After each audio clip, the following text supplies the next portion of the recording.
Assalamualaikum warahmatullahi wabarakatuh. Selanjutnya kita lanjutkan materi tentang statistik deskriptif. Kemarin kita sudah belajar tentang ukuran penyebaran data. Saya ulangi kembali, kalau ukuran pemusatan data kita belajar tentang untuk menentukan mean, kemudian median, dan modus untuk data tunggal. Kemudian di sini kita belajar tentang kuartil. Kemudian di sini kita belajar juga tentang desil. Nah, kalau di ukuran penyebaran data kita belajar tentang jangkauan, kemudian jangkauan antar kuartil, kemudian jangkauan semi interkuartil, kemudian ada langka, kemudian ada pagar. Pagar terbagi lagi menjadi pagar dalam, kemudian pagar luar. Nah, sekarang kita masuk di materi selanjutnya tentang penyajian data. Nah, untuk penyajian data masih pada data tunggal. Nah, di sini kita belajar menyajikan data-data tersebut dalam bentuk diagram garis, kemudian diagram lingkaran, dan diagram batang. Ini secara umum yang biasa digunakan oleh para peneliti dalam menyajikan datanya supaya lebih variatif. Bukan hanya sekedar kata-kata saja, angka-angka juga bisa disertakan dalam bentuk diagram-diagram atau gambar ya. Nah, bagaimana caranya? Ya, sebelumnya kita tahu dulu definisinya. Nah, kalau untuk diagram garis adalah suatu cara penyajian data statistik menggunakan garis-garis lurus. Biasanya ini diagram garis digunakan untuk menyajikan data yang diperoleh dari hasil pengamatan terhadap suatu objek dari waktu ke waktu secara berurutan. Jadi kita bisa lihat grafiknya, grafik dalam bentuk garisnya. Misalnya dalam waktu 12 bulan, nah, kita bisa lihat perkembangan dari bulan ke bulan, dari Januari, Februari, Maret, April, dari bulan pertama ke bulan kedua, naik atau turun kah, atau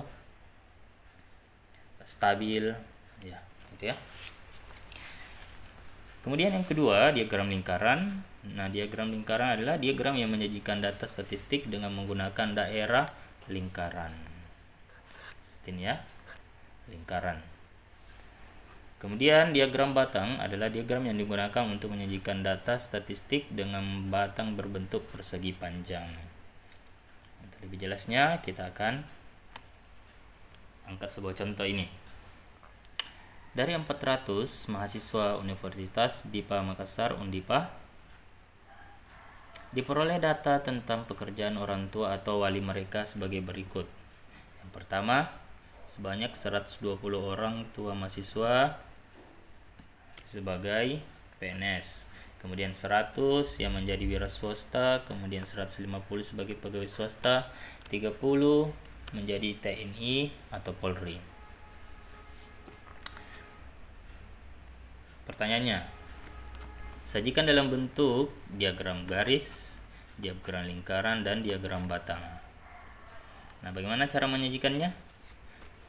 Nah, kalau dalam bentuk diagram garis, penyajiannya dalam bentuk seperti ini. Jadi kita bisa lihat grafiknya. Oh, PNS di sini sebanyak 120 orang. Kemudian wira swasta ada 100 orang, kemudian pegawai swasta 150, antara 140 di sini ya, 150. Kemudian terakhir TNI atau Polri antara T20 dengan 40, di sini 30.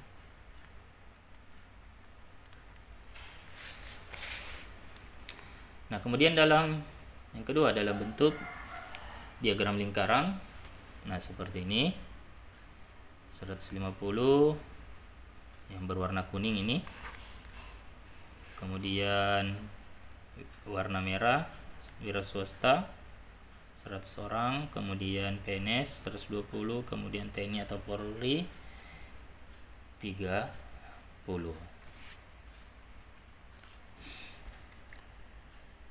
Nah, kemudian diagram batang. Tadi ini diagram lingkaran, sekarang diagram batang. Kita sajikan dalam bentuk seperti ini. PNS. Jadi, kalau kita buat laporan, sedapat mungkin jangan hanya sekedar kata-kata saja, sertakan juga dalam bentuk salah satunya itu dalam bentuk diagram seperti ini. Ini adalah diagram batang pekerjaan orang tua wali mahasiswa Undi Pamakassar. Nah, seperti ini. PNS ada 120, kemudian wira swasta 100, kemudian pegawai swasta 150, kemudian TNI Polri 30 orang. Nah, seperti ini cara menyajikan data.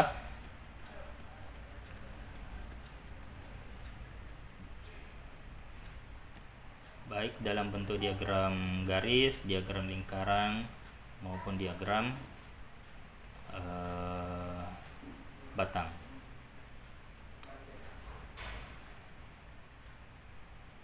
Nah, coba perhatikan. Nah, ini sudah saya buatkan tabelnya. Nah, untuk menyajikan dalam bentuk diagram, ini ya, kita ketik biasa saja ini. Kemudian oke. Untuk menyajikannya, kita drag ini, klik kiri, kemudian drag seperti ini. Kemudian kita pilih insert, kemudian untuk diagram garisnya seperti ini. Oke, ini diagram garisnya. Kemudian, nah kalau kita mau ubah ini, bisa. Kita langsung ubah saja. Ini diagram lingkarannya. Oke, kalau kita mau tampilkan juga add label saja, tampil semua ya. Kemudian ini tiga yang diagram ini yang umum digunakan ya. Oke, seperti ini.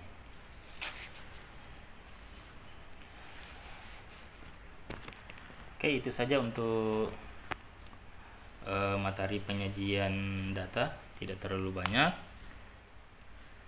tidak terlalu susah juga. Kita tinggal menjadikan data dalam bentuk angka-angka ini ke dalam bentuk yang berbeda, dalam bentuk diagram garis, lingkaran, dan batang.